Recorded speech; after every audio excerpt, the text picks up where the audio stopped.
Baik, Assalamualaikum warahmatullahi wabarakatuh. Ketemu lagi dengan channel YouTube saya, Jepri ARM. Kali ini saya coba membahas lagi sebuah alat ventilator, tapi dengan tipe yang berbeda dan merek yang berbeda dari sebelumnya.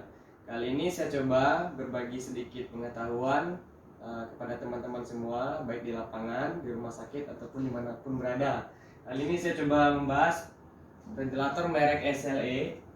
Jadi tipenya adalah SLE 5000. Ini tipenya. Ini ventilator ini didesain untuk bayi infan, khususnya untuk lebih ke penggunaan HFO atau high frequency oscillator. Dia sama dengan SLE 4000, 5000 sama SLE 6000. Kemudian ventilator ini dia dilengkapi dua input udara atau gas. Yang pertama dia ada oksigen inputnya, kemudian ada air inputnya. Di sini ada kabel powernya, kemudian di sini ada tombol on off-nya. Kemudian ventilator ini adalah breathing circuit. Saya jelasin dulu. Ini sirkuitnya, ini adalah kabel flow sensornya. Ini di ujung sini flow sensor. Ini di sini ujung flow sensornya. Ini kabel atau extension flow sensornya. Kemudian di sini ada breathing circuitnya menggunakan neonatal. Jadi kita tetap pakai humidifier karena perlu untuk menjaga kelembaban si paru si pasien. Ini ada pressure gas. Ini adalah proximalnya. Jadi nanti kalau sirkuitnya ini sepaket semuanya sama selang ini. Ini input dari pasien yang masuk ke pasien. Kita sambungin ke humidifier dulu. Ini masuk ke pasien. Kemudian sirkuit putih ini dia dari pasien. Di sini ada tulisannya exhalation port from pasien. Itu dari pasien. Itu cara setting breathing circuitnya. Kemudian cara operasionalnya, cara menghidupkannya atau cara pengoperasian si ventilator ini, pastikan ininya terhubung dengan baik. Kemudian tidak ada kebocoran pada sirkuitnya ini. Caranya yang pertama kita hidupkan di belakang sini tadi ada tombol on off. Ini kita tekan agak lama sedikit. Kemudian ventilatornya otomatis dia menyala. Kemudian oksigen sama medical airnya harus sudah terhubung ke sentral atau tabung atau menggunakan kompresor. Kalau di sini saya menggunakan tabung sama kompresor. Nah, di sini alatnya sudah hidup. Kemudian yang pertama kali kita lakukan adalah dia nanti akan minta kalibrasi oksigen sensor sama flow sensor. Dimana di sini tampilannya, caranya gimana? Ini di sini ada semacam menu kayak gini. Jadi kita tekan ini, di sini dia baru muncul oksigen kalibrasi sama flow sensor kalibrasi. Yang pertama kita lakukan flow sensor kalibrasi. Nah, di sini ada perintah di ujung flow sensor ini agar ditutup untuk melakukan flow sensor kalibrasi. Caranya ininya kita buka dulu. Kemudian duanya ini kita tutup. Kita tutup kayak gini, baru kita kalibrasi. Oke, dia lagi running flash white. Oke, kalibrasi flow sensornya komplit. Kita sambungkan lagi ke sini. Kemudian kalau untuk kita kalibrasi oksigen sensor, ini kita kembali dulu. Kemudian oksigennya, kemudian kita lakukan kalibrasi oksigen sensor.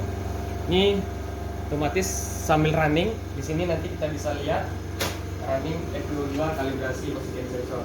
Ini nggak usah kita tunggu, kita kembali aja.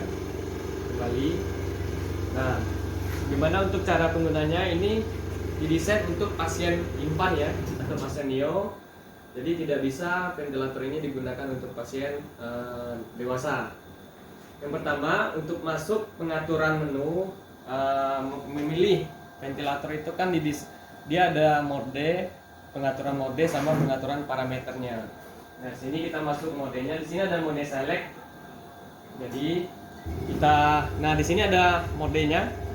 Yang pertama ada CMV, control mandatory ventilator, ada pressure support ventilator, ada CPAP, spontan, PTF. PTF ini adalah pasien trigger si ventilator. Kemudian ada SCMV, synchronous intermittent ventilator. Kemudian kelebihan SLE 5000 ini dia ada HFO. Jadi dilengkapi HFO. HFO ini adalah high frequency oscillator. Maksudnya apa? Jadi untuk pasien-pasien klinisnya sudah mulai memburuk atau si parunya sudah mulai memburuk. Jadi biasanya digunakan pakai HFO. Biasanya RR-nya itu lebih dari 100-an. Kemudian setelah ini kita pilih, misalnya kita memilih mode CMV, kita tekan CMV, kemudian di sini ada parameter SCMV, kemudian kita konfirmasi. Nah di sini dia ada di bawah sini ada parameternya. Ininya kita hubungkan ke Teslang. Jadi sebelum dipakai ke pasien kita hubungkan dulu ke Teslang untuk mengetes alat ini berfungsi optimal atau berfungsi dengan baik. Ini ada BPM, rate-nya, jumlah napas per menitnya, tergantung dengan sesuai klinis pasien atau berat badan si pasien atau jenis pasiennya. Kemudian dia ada time inspirasi, waktu inspirasinya, kemudian ada PIP, kemudian ada PIP adalah puncak inspirasinya, kemudian dia ada VO2. Jadi liatin. Sini ada parameter yang kita setting tadi. Jadi kita pantau BPM-nya misalnya di set 30, dia kebacaan di sini BPM-nya 30. Kemudian oksigennya 20, coba kita mainkan di 40, di 40. Oke, dia kebacanya nanti 40. Kemudian di sini sudah PIP-nya 3. Ini tampilan dari settingan parameternya. Kemudian untuk alat ini kayak gini. Jadi sebelum kita gunakan ke pasien kita running pakai Teslang. Kemudian untuk merubah setting modenya tinggal select mode. Kemudian misalnya kita mau main di HFO, high frequency oscillatornya. Nah di sini HFO-nya kita konfirmasi. Jadi dia misalnya rate-nya 10. Jadi dia kayak gini sampai dia BPM-nya itu 600. Jadi untuk tampilan HFO-nya adalah begini. Jadi dia napasnya itu lebih cepat dibandingkan mode ventilator CMV atau yang lainnya, CMV. Oke. Kemudian baru kita setelah alat ini berfungsi dengan baik, menyatakan dia berfungsi normal, baru kita lakukan pemasangan langsung ke pasien. Kemudian untuk mematikan ventilator ini tinggal kita lakukan klik di sini ada tombol standby. Nah ini ventilatornya ditekan lama standby-nya, nanti dia akan standby. Kemudian atau di sini juga bisa dia mode ventilator off, jadi dia nanti ventilatornya off. Oke. Untuk mematikannya setelah ventilator ini standby, untuk mematikan si alat ini tinggal tekan tombol di belakang on off ini tadi, tekan lama otomatis ventilatornya akan mati. Dia bunyi alarm kayak ini, tekan sekali. Oke, sekian dari saya. Mudah-mudahan ada bermanfaat bagi teman-teman semua.